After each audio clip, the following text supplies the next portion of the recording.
All right, ladies and gentlemen, welcome to the MSP Initiative Thursday edition. We are just getting everything queued up, so stand by while we get things going. And while that's happening, Dave, what's up, man? How you doing? I am Rockstar, man. It's another day in paradise because I'm in my house like everybody else. I always quip that paradise is where you make it, and I've chosen right now that my particular paradise is my house.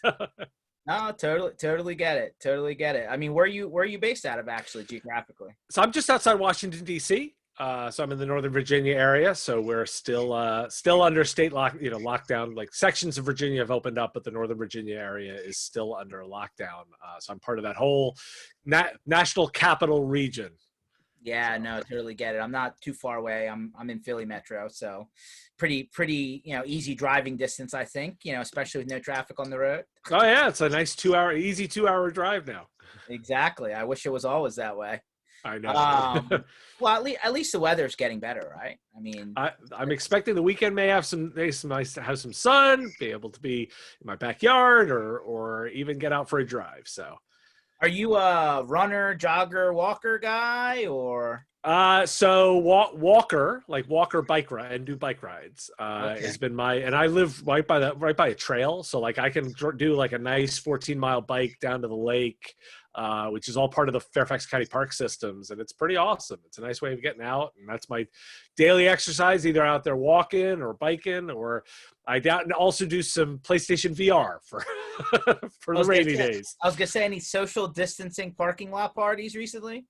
I am doing something for my wife's birthday in June, where I have like figured out all the social distancing rules to make it all good and as relatively safe as you can do this kind of stuff. So, Nah, totally understand. So now that we kind of got the wheels on the road and all of our various streams are underway, why don't we just start off with welcome to the show, Dave Sobel. For anyone that doesn't know you, why don't you tell them a little bit about yourself and how your journey through the channel has taken you up to this point and what you're currently up to?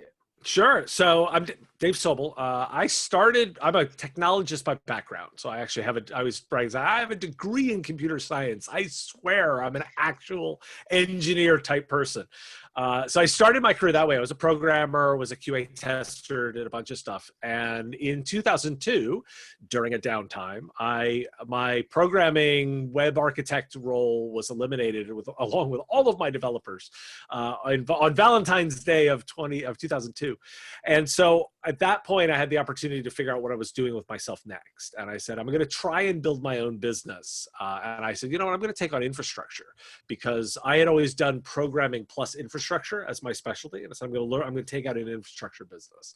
And I said, I'm going to try this for a little while. Worst case, I go back and get a job. Well, we'd landed our first, what we would now call a managed services deal, which was a $12,000 a month management of a 5-location cancer care facility. Was my first managed services deal. So go big or go home. I went big. So that was my first deal, and I ran that business for a decade, growing it in the DC metro area and servicing customers all around.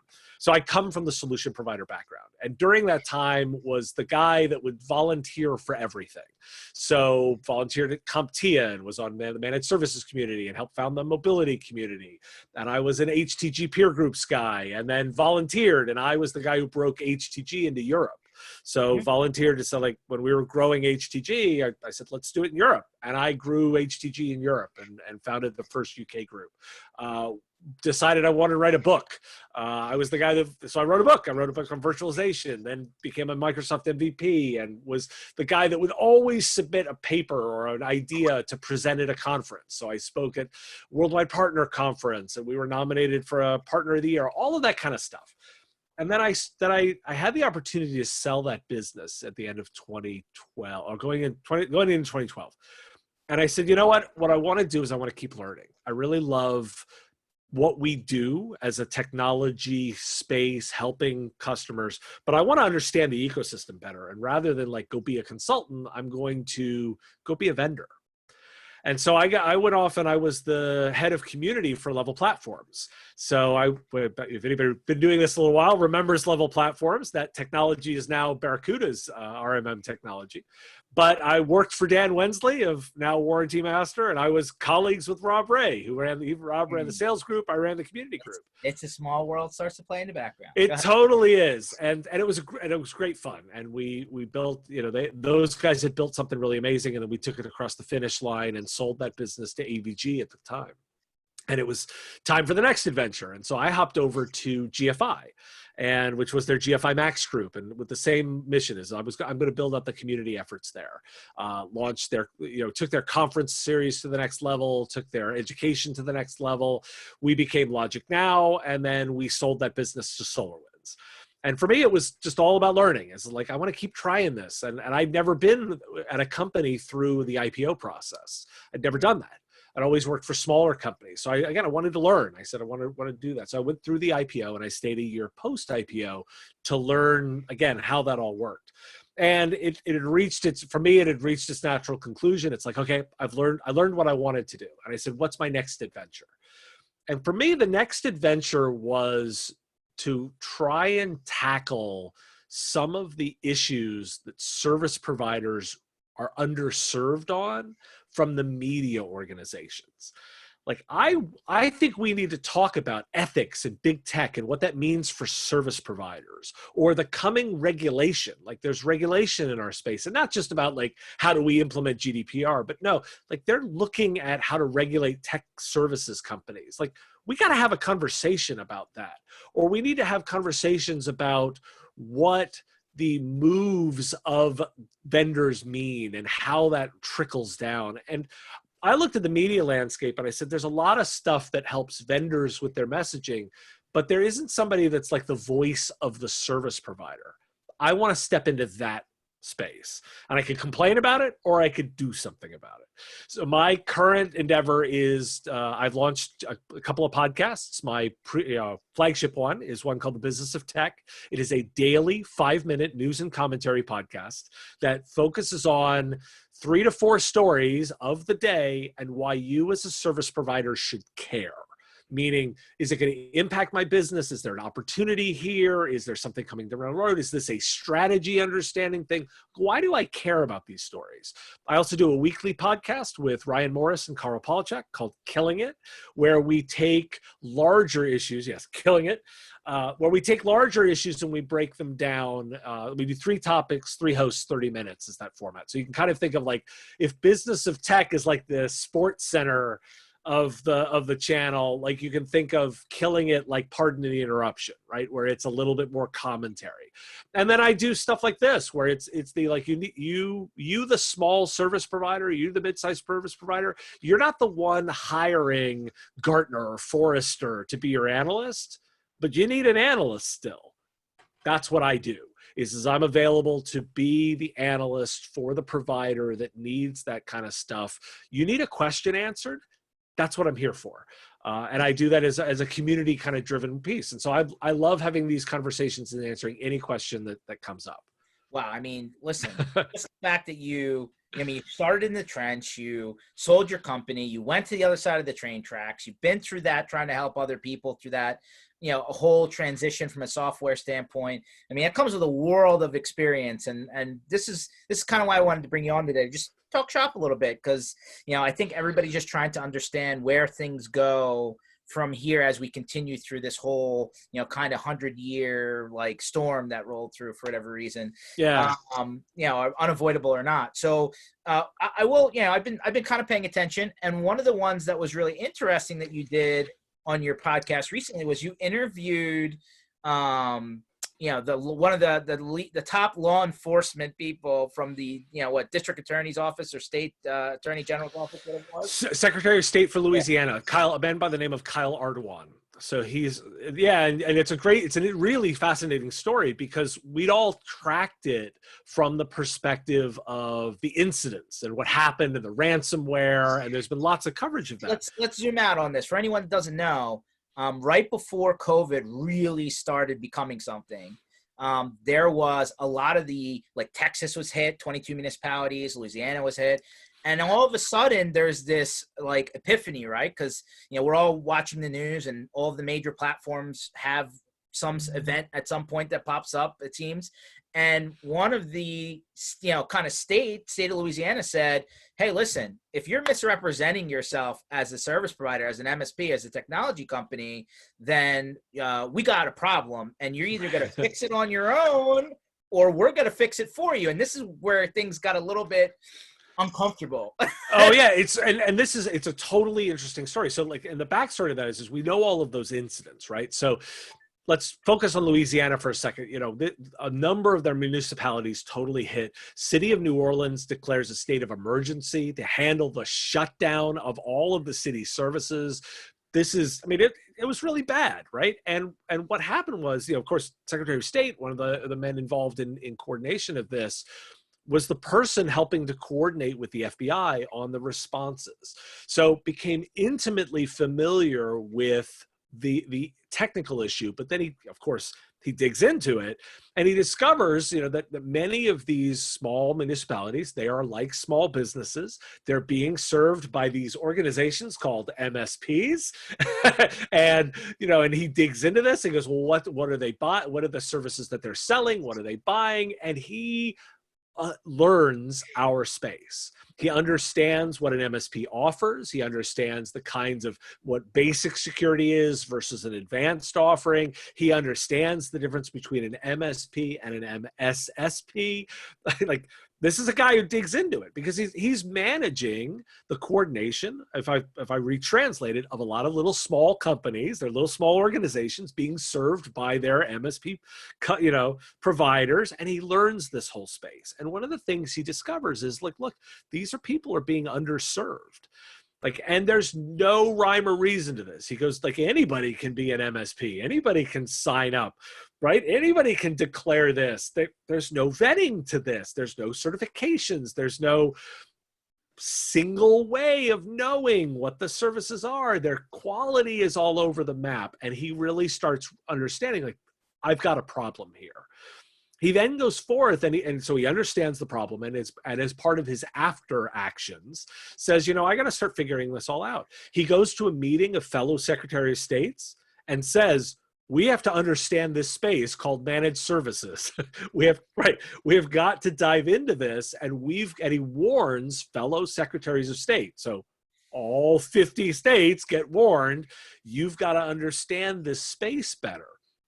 And he's working with his colleagues in legislation to introduce a law in the state of Louisiana asking for the registration. He's going to define what an MSP is and what an MSSP is, and asking those companies to register with his office. Now, here's like the little cherry on top of all of this. Erdogan is a pro-business Republican. Oh, yeah? Yes. So his statement on my show when I interviewed him was, and it's a fascinating interview. I would tell him, if you didn't catch it, go listen.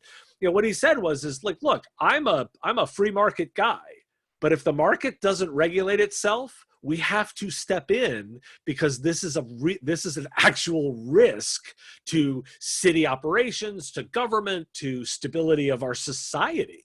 He goes, so if the market doesn't fix it itself, we have to step in. Well, one of the interesting things I really, really, really I highlighted it when I listened to this. And to Dave's point, Dave, where do they go listen to this, by the way? Yeah, so you can catch all my shows at mspradio.com, has all the links. You can catch it on all your favorite podcatchers, and you can even listen on the website if you're so inclined.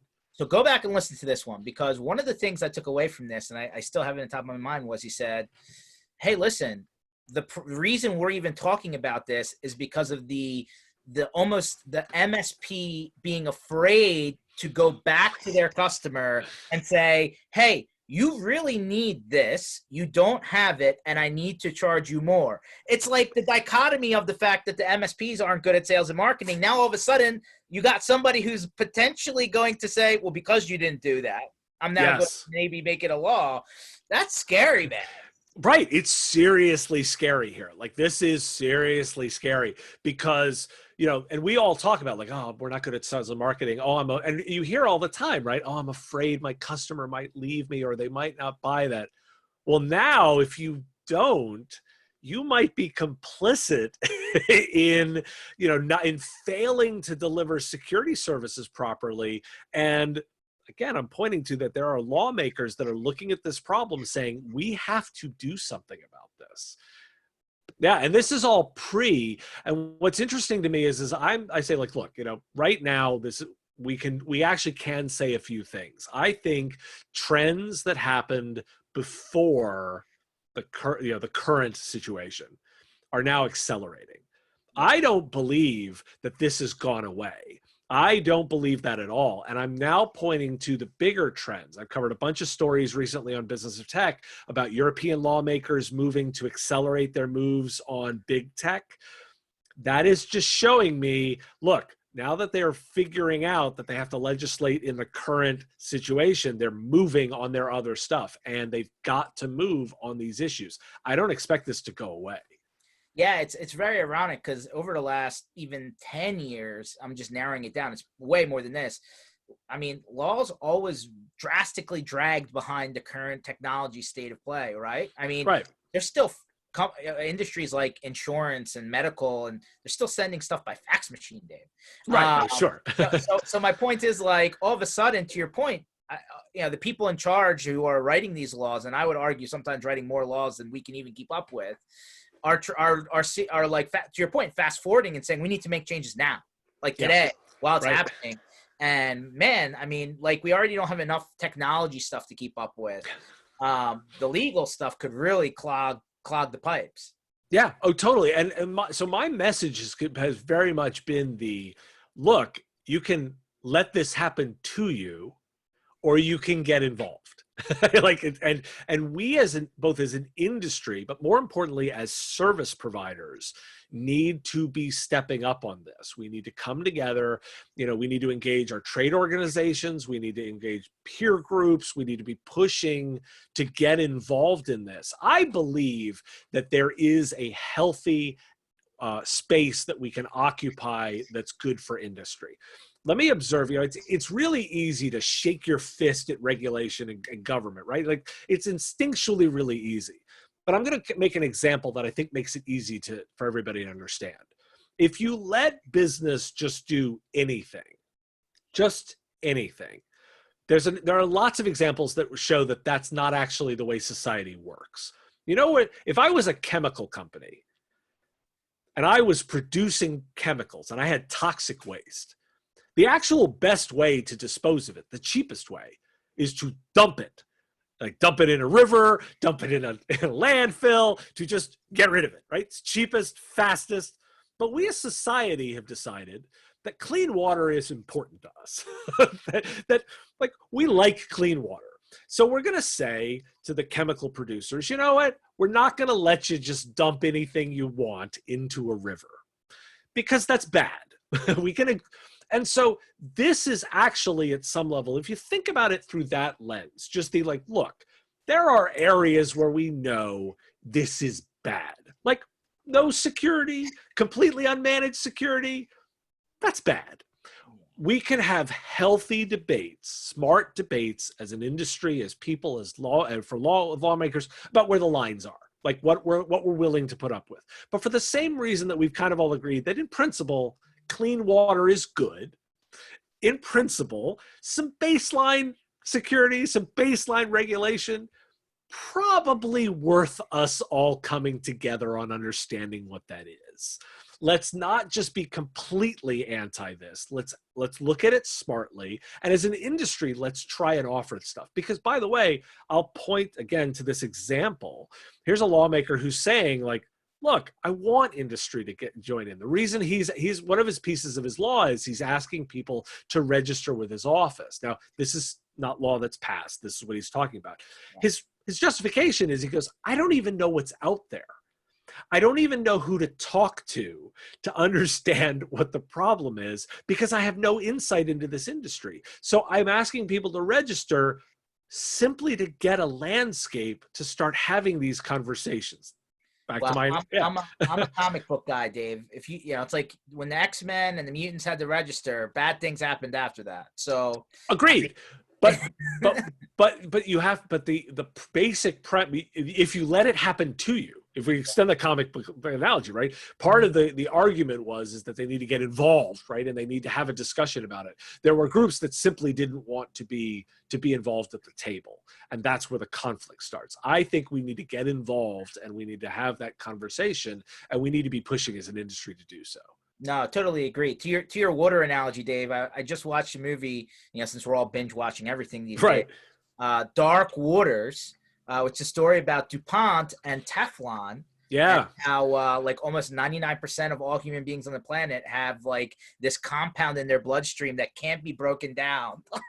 Right. Because of the chemicals they use to make Teflon. And I was like, oh, that's not good at all. That doesn't seem good. Like, it's, again, and so, like, look, no matter when we are on the spectrum, and business is good, right? We're in the business of growing businesses. We're in the growing business of making money. But society does have some limits, right? There are some basic limits.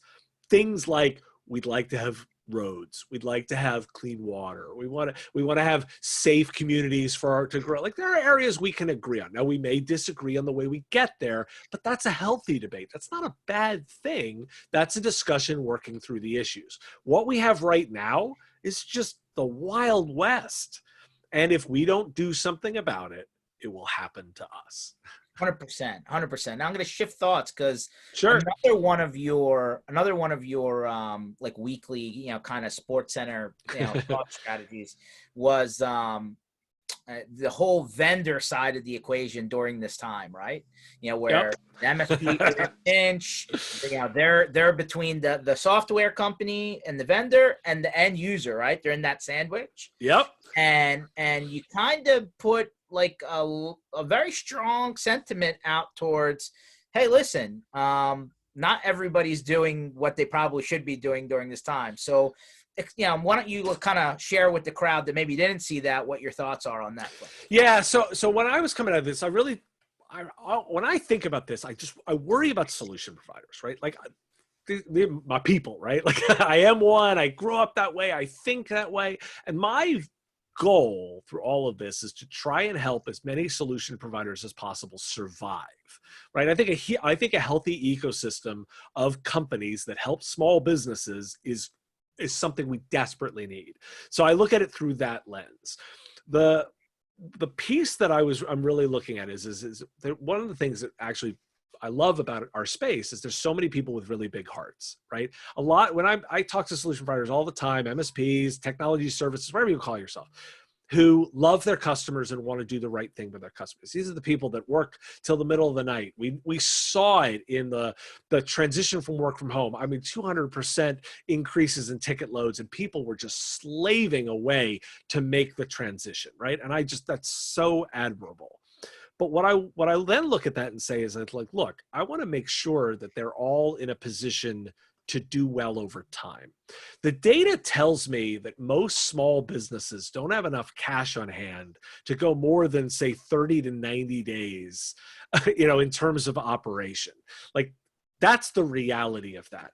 And when I look at what they're talking about, like, I look and say, the number one expense of a solution provider is labor.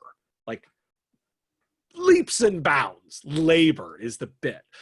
And that's where you see, like, if you look at PPP money, if you look at the investment of like that, you see that the investment is in making sure that we're protecting those people and those salaries.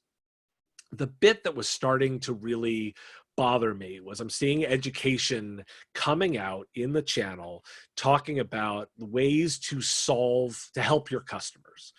And statements like, well, you can waive fees and you can, help people by lowering your prices or offering discounts. These are devastating moves when cash is so tight.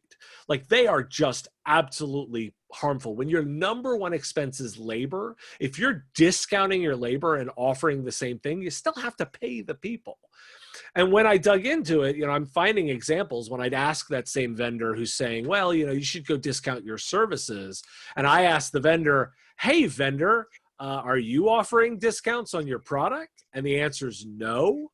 It's like, wait a second, you are protecting your own revenue by making them by asking them to continue to offer their service, consume your software, yet not focus on the bits that keep someone survival. Solution providers are not banks. These are not organizations that should be taking out loans in order to keep their customers or their vendors in business. And I don't want to see that kind of pressure. Now, moves that I think are important, if you're talking about rebalancing the relationship of customers having financial problems and wants to back off on stuff, I'm totally good with that. Like, that makes perfect sense to me. If I'm seeing where you want to engage and you want to do less of something, like, that works for me too. But in terms of, like, the impetus on putting it all on a solution provider, I'm pushing back against that. So that's sort of where this all sort of started for me. Jenny, I think we've lost George, if I'm seeing this correctly. See, he's giving me a platform to just keep talking, which is always dangerous, because now I can say anything I want, and he's not here to keep an eye on me. So where he was going with that is and I'll fill in a little bit while we wait for him to rejoin. So what I look for in the way that I'm engaging here is I'm trying to make sure that solution providers are best done. If I'm looking at their cash flow and I'm saying, okay, they are not positioned well from a cash perspective, I'm going to start from the position of cash is king. And I want to make sure that solution providers are running their business in a way that is positioned for long-term success. I do then say, like, I've been working through, and I've been doing some YouTube videos on some of the pieces around this, as well as bonus episodes of my podcast, where I'm focused on strategies that work for this. I am anti-discounting across the board. My colleague, Ryan Morris, who hosts Killing It with me, calls it a channel cancer. I think discounts are the worst possible thing you can ever do. It's money you never get back. If you reprice, meaning I'm going to offer a lesser set of things for a lower price, I'm totally cool with that, because you're going to still balance for profit, and you're still going to make sure you're positioned. You're just helping your customer with a lower burn rate. If you are helping customers take advantage of programs that are out there, I'm also good for that too. So, for example, and I've been praising them really well. George, I've been praising Ingram Micro really well. George, I took to the next question, which is where that advice had been going.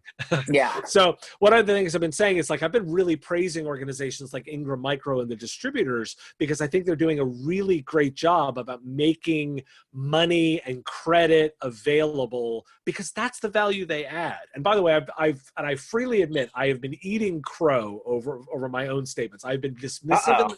I've been dismissive in the past of distribution. And I have, during this time, they have really shown their value in, not only are they helping, connect people to product, but they also help connect to financing. And I think that is a really incredibly valuable resource, and was undervalued prior, when credit was easy and money was easy. But in a situation like right now, where customers are concerned about revenue, distribution has been doing a great job about offering ways to help with that. Yeah, so all the distributors have definitely opened up their credit access lines and have expanded their payback terms, and from 30 days up to 90, 120. Yeah, because my theme has been, like, the solution provider is not a bank. You are not a bank. You are not supposed to do not do things that put you at risk of survival. You want to help your customers. The best way to help your customers is be there on the other side. You have to help them through the entire process. And if you can't do that, you're not well positioned. So I am, like, railing on people that, like, the two categories of people that I'm willing to call out. The first is, I will call out a vendor who is, sitting on their giant piles of cash and then telling their solution provider partners, oh, we'll discount, or all, you take on the burden. No, service providers, do not take on that burden. That's not your job. There's definitely a lot of new thoughts around this, right? Because we're starting to see some of these, bigger guys shed some headcount, right? Right. Like that's all of a sudden they're kind of cutting from both sides a little bit, right? They're cutting Right. the back end, but then what are they doing on the front end to help the guy in the sandwich, right? Exactly. So So that's the first bit. And the other thing that I will completely call out is like I've been shaking my fist at consultants in the space that are using opinions like best practices. Like I'm going to say there is an actual definition of what a best practice is. A best practice is an idea that has been tested by a number of people and shown through data that it is a practice of highest performing organizations. That is a best practice. A best practice is not, oh, I did this one time at my business and it worked. That is not it. I was talking to a consultant who was saying the exact same thing, this whole same thing. It says, oh, well, if you want to help your customers, what you should do is during the downtimes, like offer them discounts because they're going to get to the other side and they're going to love you. And I was like, okay, that's your recommendation. What data is that based off of? Like well, there's no data for the current time. Okay, so where's your recommendation coming from? Because there is data that we can talk about. Yes, it may not be perfect, right? But we can talk about things that work during recessions, things that work during downtimes. We can talk about things that have happened for underperforming companies and how like. There's all kinds of data to this. There is testing to this. So for me, it's one of the reasons is that I always am looking to data is because, look, I don't want to just spew a bunch of opinions without actually referencing where I have derived that idea from. If I see that from a trend or I see that from a set of data, that's where you're going to know where I'm coming from. So I'm curious, Dave, so before you said you sold your solution provider business in 2012, that means you were operating through 2008 financial crisis, right? Yeah, so we're operated through the 2002 downturn, through the 2008 downtime, and by the way, and I say with a smile, and I'm launching yet another business. Like I launched my MSP radio endeavor in October, right in the middle of another one. So I totally am coming at this from have managed through down. Are you seeing similarities between these? Like, is there any things that bubble up to the top that were happening in the prior downturns that might be happening right now? Well, the answer is that you can see some similarities to it. Like in terms of the basic principles of how to ride out a downtime are very much true. Cash is king.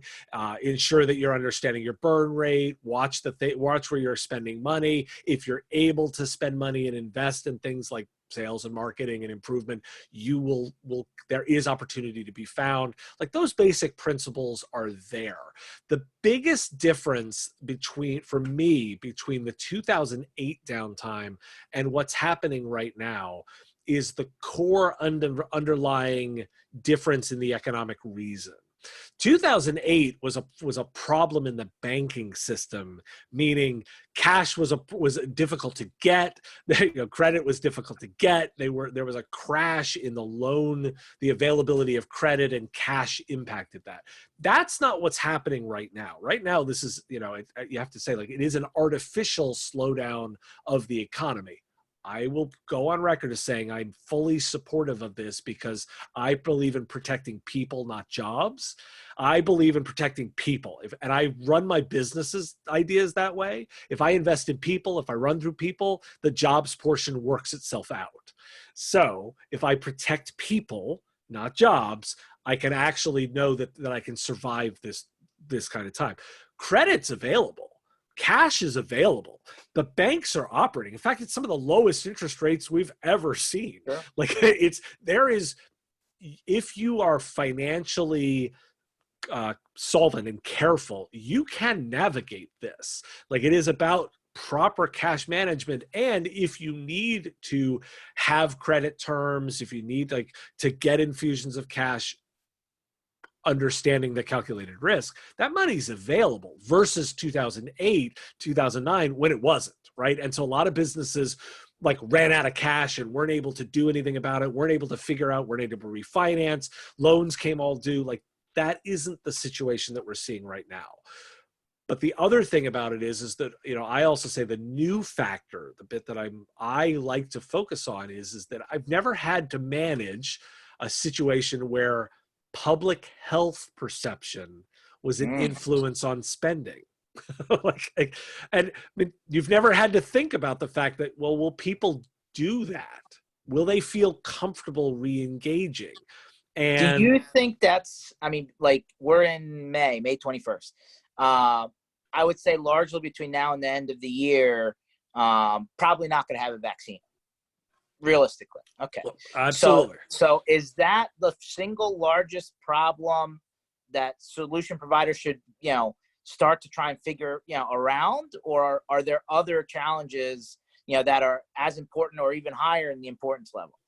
So where I start is we sort of like we can work forward or we can work backwards. At a certain degree, like I'm going to work backwards, and I'm going to be a bit of a bummer here, and I'm sorry to everybody, but I want to approach this because I'm very much focused on this idea of we have to understand the reality and then also be incredibly optimistic that we will get through it. It's called the Stockdale paradox. It comes from good to great. Jim Collins, if all of us love to go to that stuff. The idea of reconciling the current situation with the fact that it will get better comes from Admiral James Stockdale, prisoner of war for 7 years, who survived by reconciling those two ideas. His current situation sucked, but it will get better.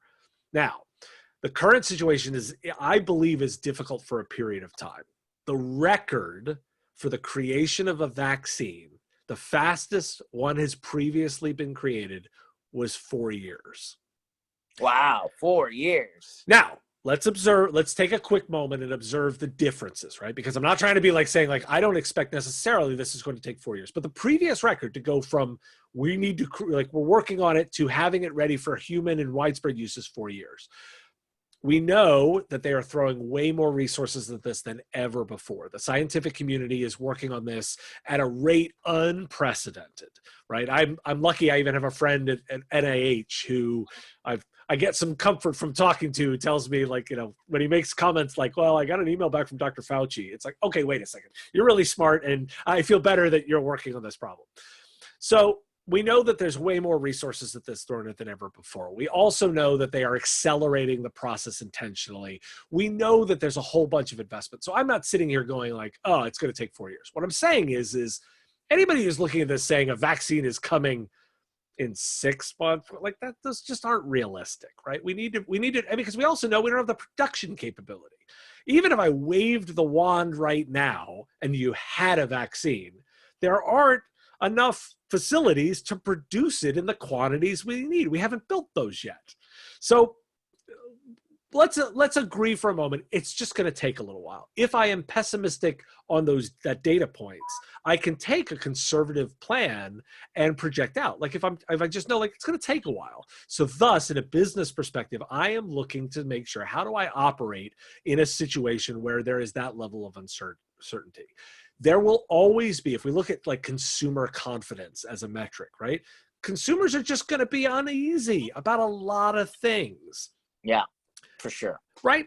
We just need to know that. We need to not fight it. We need to not rebel against it. You're not trying to convince people. You just need to accept that that's the way that it is. It's okay, right? Because for some, like, every individual human is going to deal with this at their own pace and their own way. And I think we can agree that there's going to be a number of people that it's not going to be a comfortable situation. We don't know their personal situations. We don't know what is required. And just accept that that's okay. So you're saying, Dave, I'm not going to see you at a trade show anytime soon. Is that what you're telling me? Probably not. I don't expect, because I just don't expect them to come back. I think there's too many people that would be uncomfortable with it. Even if you and I both said we're ready to do it, I think there's just too many people that won't be comfortable with that, and that's okay.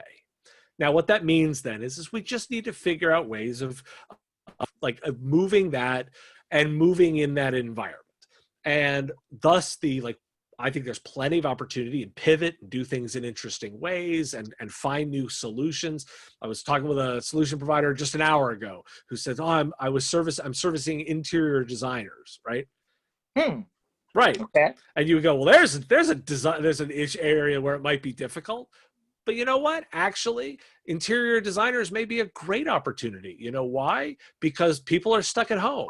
They're going to invest more in their own space. They're going to be looking to invest in, if I'm stuck in my house for a period of time, I'm going to make sure it's pretty nice, right? I'm going to spend the money that I might have spent elsewhere. I'm going to spend on making sure that I have the nicer TV, the nice sound system. I'm going to repaint that wall that's been bothering me for a while. And I said, if you use technology and start figuring this out, I bet there's opportunity there. Let's leverage the existing bit, find out based on that reality how we can do it, but also know we got to get through it. Right? We need to make sure that we're thinking about this smartly, and you need to think that your buyer is impacted. So you asked like my first bit. I will say that my recommendation right now is I want partners, solution providers to think about the next level of their industry. Okay. And I would say like, we're really good at this and because we're all channel people, right? So we all understand the idea of the sell-through market, right? The reason solution providers are really important in the technology ecosystem is a company like yours, you sell through solution providers. That means you service them, they service customers. We understand this multi-tiered idea. Now, solution providers, what I want you to do is I want you to think about your customers and think about who they are the multi-tier to. So for example, say you traditionally service lawyers, right? We always talk about like, serve the legal profession, right? Great industry. And at a high level, sure it is. But right now, legal has all different kinds of things. Trial lawyers probably slowed down a whole lot right now. Guys serving entertainment law, ooh, that's a weird one right now, like inconsistent. Guys that are doing insurance law, probably reasonably steady, right? At some level. Like I want everybody from a solution provider side to go one more level deep with their customers, understand that better, because I think then you can start talking about what your actual risk is. Because I will also observe, I am not convinced that all of this statement of like, we had a great quarter, like IT is kind of insulated. I'm looking around going, 30 million plus Americans out of work. You can't tell me that that things aren't going to slow down. I just don't buy it. And by the way, the analysts tell me that too. Jay McBain did a conference presentation yesterday talking about like he's got a 60% probability of full-on recession, 25% of solution providers may be going out of business. Okay, that lines up with CDC projections. That lines up with, the words coming out of the Fed in terms of economic slowdown. We're like, you can't tell me that things are just going to be fine and all the same. So all the data tells me it isn't. So I hadn't heard that from Jay. That's very interesting. I'm almost gloomy. This kind of feeds back into the thing that you kind of most recently went into to this whole positivity thing. I mean, you can push to try and be positive, but that's not, you got to balance that with reality, right? Well, it's a marathon. We're running a marathon, and that, again, it's okay. I'm not gloom and doom. I'm not showing all the bad numbers because I'm like, oh, the sky is falling. What I'm saying is you want to focus on that. This is okay. You're gonna run a marathon. This is gonna take a lot longer than you want it to. But if you internalize that reality, you can then work from that. I am optimistic that we're gonna all get through this. On the other side of this, that from a personal level, I'm totally looking forward to going to a baseball game and cheering out, going back to a concert. Like I know I'll do those things again, but I'm also not going to put arbitrary deadlines around it in terms of when it's going to happen. I don't know, and I'm okay with that. I just know I will do it. I know that it's probably going to be rough for a while. That's okay. I'm just going to run the marathon, and I'm going to keep myself in fighting shape, right? I'm going to manage my cash. I'm going to do right by customers. I'm going to solve their problems. I'm going to communicate closely with them. I'm going to engage, you know, and we're going to make sure that we're running at the rate that they need, and that everybody along the chain is doing their part. And if we run our businesses that way, knowing that we're buckling down, right? When Jay talks about a number like, you know, he's concerned about 25% of IT businesses going out of business. I take some comfort in the fact that if I talk this way, and the top 25% get mad at me because like, oh, you're gloom and doom, Dave. But I was able to make a difference, and 1% difference at the bottom survives. That's a win. That's a huge win. But you know, because you know what I also probably did is the guys in the middle are running a better marathon because they're saying, you know what, I'm going to focus on these long-term, you know, survival strategies. I'm not saying hide in your hole. I'm not saying, like, for example, I'm telling people spend on marketing. You should be communicating in marketing. You should be out there and doing it. This is a great time to be creative, try new things. But I will also then go like, don't go crazy, right? Make sure that you're spending what you can, managing your cash flow, be super sensitive on the message. You know, if I get another email slapping COVID-19 on somebody's webinar, I'm going to scream. Like, you know, like don't rebundle the same garbage just with COVID-19. But if you're delivering real value, people totally notice that stuff. So, okay, I agree with pretty much mostly what you said. I mean, my bigger concern now is, you know, if the message is 25% of the guys are going to end up just closing it up, they can't make it work, right? Just like the bar down the street that couldn't open up and serve alcohol. I mean, you know, does the financial programs that got put out, Dave, the PPP, the EIDL, the whole CARES Act, is that just prolonging things, or is that actually helping them, from your opinion? Well, so let's take a quick moment and understand what that's intended to be for. That was to make sure it was a stop the bleeding move, and was here's your moment to refocus, right? And we're recording this. It's right before Memorial Day. It's the 21st. The funding's got another sort of month or so left in all of this. This is right the time where people should be understanding, like you should be evaluating your cash positions, understanding the things you need to do to move forward in whatever the current is. It isn't about making a bad business survive. That's not what the money was about. The money was about just giving everybody the chance to figure it out. Well, you got another couple of weeks of figuring it out. That on the other, like, that's okay. That's a good thing. Use that time, think about it.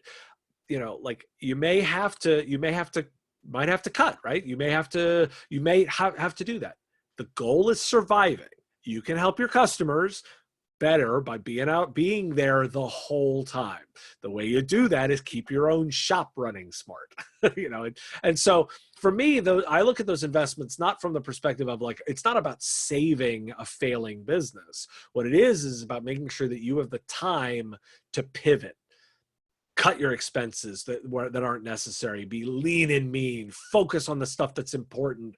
Like, you know, be aggressive right now. Like, put your business in fighting shape. Like, that's what this time is supposed to be about. You know, if you got a little complacent because things were easier, now's the time to tighten up. That support money is about doing that.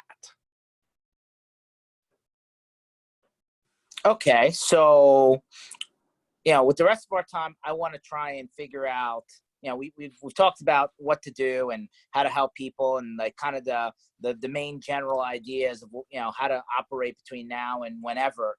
You know, what's your prognostication, Dave? Right, supply chains are a little bit choppy, especially IT stuff. Right, it's coming out of China. Yeah. But like, what does the next 12 months look like to you?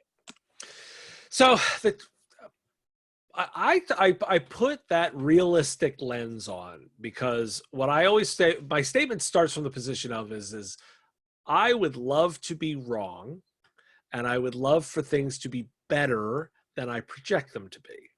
But if I project them out to be conservative and I'm careful and I'm wrong, everybody celebrates. But if I was to be overly optimistic and I'm wrong and somebody fails because of that, that's a worse position to be. I'd love to be a year down the road and people go, wow, Dave thought things were a bummer, like going to be a huge bummer, and he was wrong. Man, I will toast that. That is a great way to be wrong. I don't have to be right all the time. What I have to do is give good advice.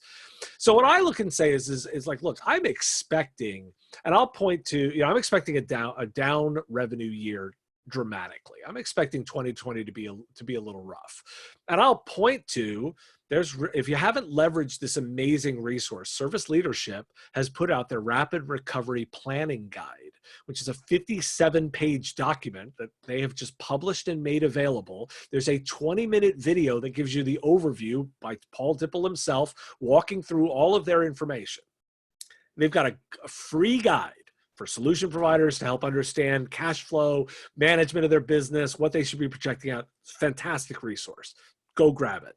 In that document, he talks about a down year, pretty significant down year, based on he's using previous recession data and projecting that against the performance of what 2019 looked like, and then going from there. 2020 is going to be rough, right? It's going to be a down revenue year. You just plan for that. If you outperform, awesome. I'm so proud of you. But assume it won't. Budget down. I'm assuming this year is going to be kind of rough. I think it's going to be, people are not going to necessarily want to spend money on projects. I think they're going to be super careful on cash expenditures. Like that. Was I going to upgrade those set of machines? I'm probably going to hold off on that. Was I going to? Is it not something that I'm directly doing to drive additional revenue? No, I'm probably not going to do that. So those bits are going to dry up. That's going to be, you're not going to get that back. And I'm not expecting it'll just get delayed. No. That's just all gone. Let's just assume it's not going to be there and work based on that, because Paul's projection doesn't put us back on 2019 revenue numbers till like 2023, 2024. So it takes a little while. Now, it's not all bad, right? Next 2021, much better than 2020, but it's not as great as 2019. Like, it's going to take a little while. So I look and say, I think this year is going to be kind of rough. And I'd love to be wrong. But if I plan that it's kind of rough, my survival possibilities are way higher. I think this year is going to be kind of rough. I'm not expecting, like, for example, trade shows and all that stuff. Not going to happen this year. Just not going to happen. And I'm taking my cues from guys who are cash rich that are already saying that. Facebook, Microsoft, Google, IBM have all taken virtual events off the table. Like, they've just said, we're not even thinking about it till 2021. Okay, I can work with that plan, right? I can understand that kind of stuff. So I think other portions of the world are going to be impacted. So I look at those saying, like, that's kind of a pessimistic thing. Again, if I outperform, that's good, because I'm lean and mean and I can be in a position to do it. I think that's the situation. Some people are going to outperform that a lot. I am definitely seeing that strong solution providers right now are doing really well, because they're in a position to manage really well. They're saying they're acquiring customers. Yeah, because people have understood how important IT is, and they're reevaluating that spend as a critical spend. But I also will say, like, I'm not expecting the big projects. So I'm thinking I'm just saying, like, I think it's going to be rough. I'd rather plan for it being rough and be wrong. Fair enough. So, best 1, 2, 3 things that people could do from a business planning standpoint. Should they be negotiating with vendors now? Should they be considering maybe letting some people go if they're worried about revenue loss? Should they be trying to run lean and kind of empty out inventory? All of the above. I'm just curious. So another principle that I like to think about from a business perspective is I like to say, you make business decisions ruthlessly, but you execute them humanely. Okay. And if you work by that principle, it will serve you really, really well with that lens. So I would say, like, you need to look aggressively at your cash flow. Number one thing for people is people, is that expense. I would rather you work with, if you think you need to let people go, I would say be aggressive. Do it early. Why? You can be generous about the way that you part with them. You can be generous. You can help them. You can offer a longer severance package. You can offer longer support. You can be more generous, in terms of healthcare or whatever that is. Look at some of the examples that are being set by some of the big tech companies. For example, Airbnb, let go a lot of different people. They were incredibly generous when the way they did it. It was a very thoughtful way of executing that decision that they had to let people go, because they were very generous with the severance packages and they were very generous with the way they engaged on healthcare. They were able to do that because they moved fast. They were aggressive. They said, this is going to be a bad year for us. We can move. So I would tell you, my first bit is look at everything about your business ruthlessly. You are in survival mode, because then you can execute humanely. So that's the first bit that I would give you that too, is look at all that stuff, re-examine every bit of expense, every little bit.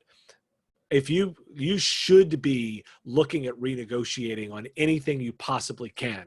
Re-examine rent, re-examine expense, and I'll call your virtual rent. So if you're in the business of, if you're looking at your virtual rent being like your software tools and your cloud pieces, if you're in a position to renegotiate that stuff, absolutely, positively do it now, because you're in a better financial position and you can leverage against it versus later when you're desperate. Absolutely be leveraging that stuff, because you're in a position now to do something about it, not later when you're desperate. So my second thing is that. The third is I would tell people to be looking at their customer base and the way that they can best serve them right now. Because if you've done the first two things, you've looked at all your business, you've been ruthless about it, about the way you're going to execute, you're lean and mean, you're ready to go, you've got great credit terms, you're also now in a position to offer the right thing to the right customers at the right time. Make sure that you don't have any fat in your offering. Make sure that you're tailored exactly with what they need, because then you are truly business critical. Make sure that you are protecting your existing customer relationships with close communication to know their situation. That's why I said, go a second level deep, understand who their customers are, so that jointly you can start talking about the impact any impact that's coming. I think it's coming. I look, again, I'd love to be wrong, right? Say I predict that there's a second way, there's this impact coming through the supply, the chain. If I'm wrong, man, make fun of me in 6 months, because then my answer will be is yeah, you made it, didn't you? You planned, you were. It's not a bad place to be. So that's my third bit. And then the final bit is the fourth is where possible, do not turn off your value of communication out from a sales and marketing perspective. Make sure it's toned correctly. Don't slap COVID-19 on every single thing you do. But we're both shaking our heads because we see so much of it. But people want genuine messages. People want to be communicated. We crave human contact. We crave communication and the ability to work together. Solve that problem. These are all things that solution providers are so good at, right? Is solving problems. Listen to their pain, talk to them, solve their pain. That's the way you go out in sales and market. Dave, I mean, I'm loving the feedback here, because at the end of the day, I think everybody's just trying to nobody knows, right? I mean, yeah, oh sure.